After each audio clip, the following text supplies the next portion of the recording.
Nonetheless, I understand that by that tradition, we're supposed to extend parliamentary courtesy, and by which we're not supposed to raise questions on the budget of the OVP. However, Madam Chair, I wish to ask the committee if we will be always submitting to this tradition, what happens to the constitutional provision on public office is a public trust, and that we should always be accountable to the people.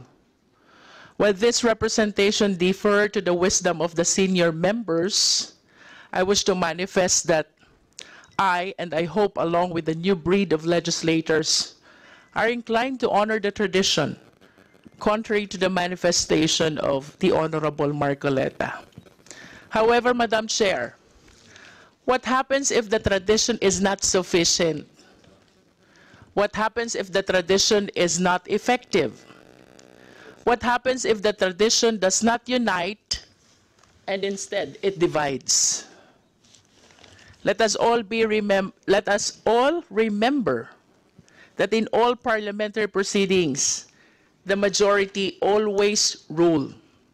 And it is on this slide that I wish to commend the chair for immediately proceeding to the division of the House. And when the committee voted for no, it has rendered the issue yes, moot and academic. And I concede to the Honorable Garin that even this representation disregard this rule. That is a manifestation, Madam Chair. And proceeding to the interpellation, I wish to invite the attention of the COA to welfare goods. Can we show the slide first, please?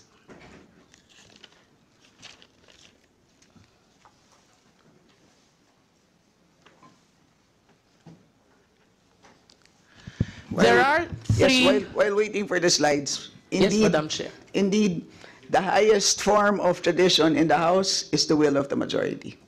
Thank you, Madam Chair. Salamat. But that was very enlightening, Madam Chair. The exchange of arguments.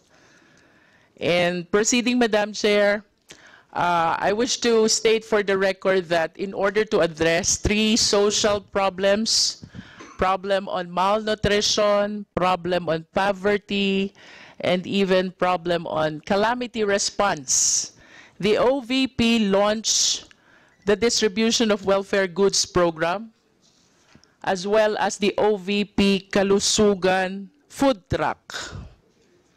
I hope we can show the slide.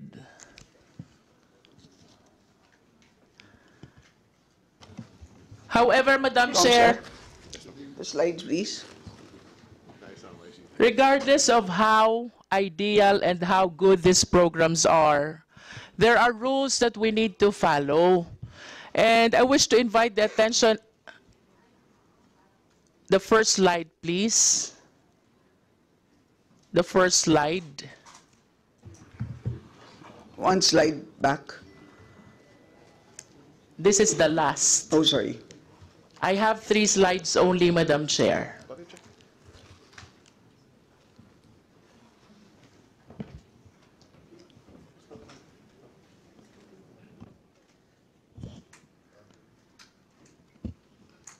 There. To address the problem on malnutrition, calamity response, and hunger, the OVP launched the distribution of welfare goods and Kalusugan food truck, and we laud this program of the Office of the Vice President. Nonetheless, Madam Chair, there are rules that need to be followed, and this is in line with the constitutional provision that public office is a public trust, and therefore we need to follow these rules. I wish to invite the attention of the committee to Section 123 of PD 1445. This is about the audit of government offices. Kailangan po natin ng internal control. And then we proceed to Section 124, PD 1445 again. The responsibility of the head of the agency to install the internal control. Now, I wish to go to the COA. Ito po bang Section 123 at Section 124, were this complied with by the Office of the Vice President during the implementation, launching of this distribution of welfare goods, as well as the OVP Kalusugan food truck? Madam Chair, based on our report, the various deficiencies noted in the distribution of welfare Madam goods. Chair, can we ask the COA to limit the answer to the question which is being propounded? Nasunod po ba itong section 1, 2, 3?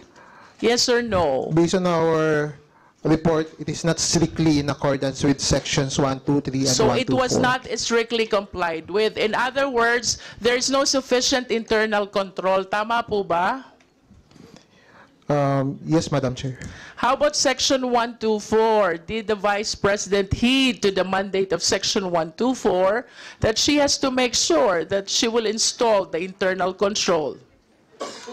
Nasunod po ba o hindi ang section 124? Madam Chair, based on the COA report, there is a guidelines, but then the guidelines is not sufficient. So there is In other words, section 124 was not strictly complied with also by the OVP. That is the implication of the answer of the COA. Now, I wish to invite the attention of the COA to the documents that need to be provided for us to be able to liquidate the distribution of goods.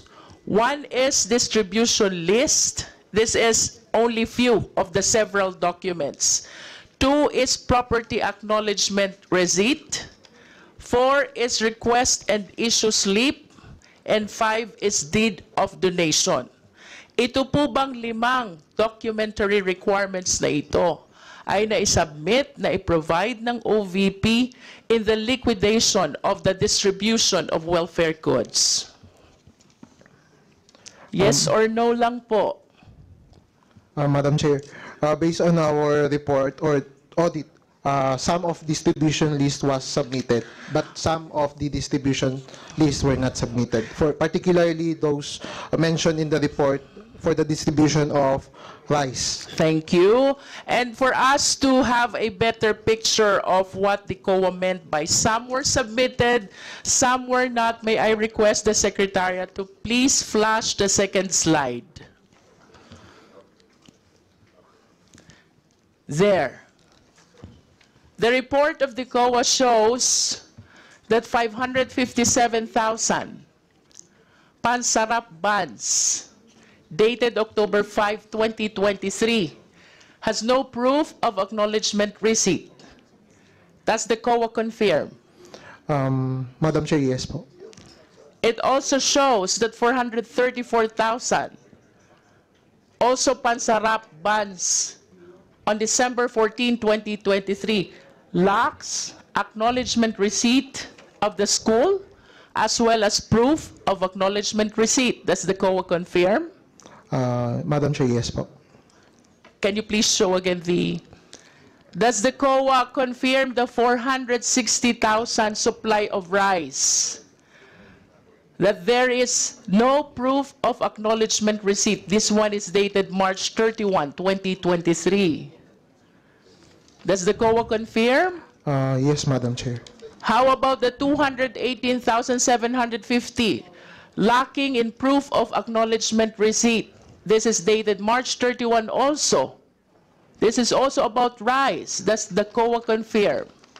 Madam Chair, yes po. And ultimately, this one is really a huge amount.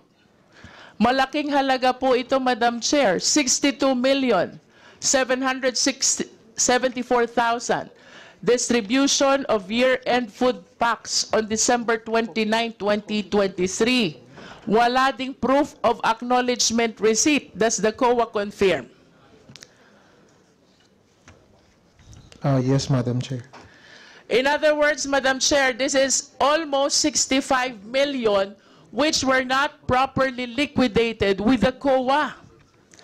Tanungin ko lang po ang COA, Madam Chair, what do you plan to do considering the huge amount which are not properly liquidated by the OVP? Madam Chair, come again. What does the COA plan to do with the almost 65 million unliquidated amount? For this disbursement with not supported with complete documentation, we, based on our recommendation, it will be required to the OBP to submit. Until when are they allowed to submit the liquidation of this distribution of welfare goods? Then also until what? Come again? Until when are they allowed to submit? Madam Chair, if not submitted within the time given with the OBP, we will address it or issue a notice of suspension.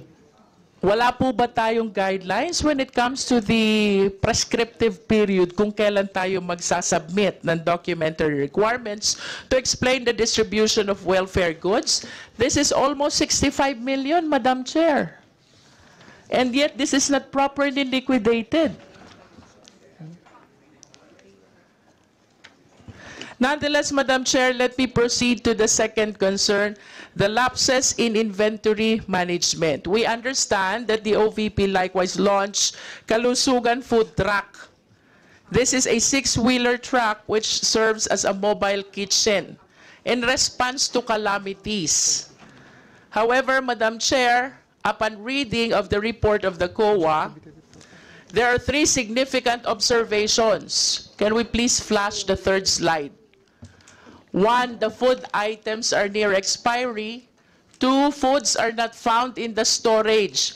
And 3, they are placed in unventilated storage. Madam Chair, I understand that this is not a huge amount. However, I wish to invite the attention of the committee that this is the same observation that we had in the budget of the Department of Education, Madam Chair.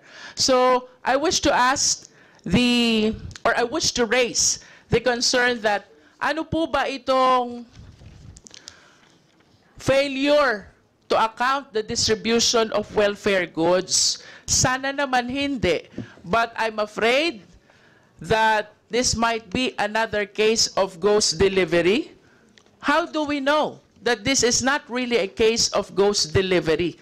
Let us be reminded by the controversy hunting the pharmaceuticals. And let us be reminded as well by the provision on malversation under Article 217. Finally, Madam Chair, regarding the lapses in inventory management, I think it is more prudent that we leave Kalusugan Food Truck to the management and implementation of the DSWD, which is the agency specialized on catering community service. And with that observation, Madam Chair, I hope that this will be not an incident similar to the one which transpired in 2015, kung saan may nadiskubre po tayong ibinaon na 500 sacks of rice because they were not properly managed. These are observations, Madam Chair, which the attention of the COA and all the concerned agencies I really wish to call. Thank you, Madam Chair. Salamat. Madam Chair?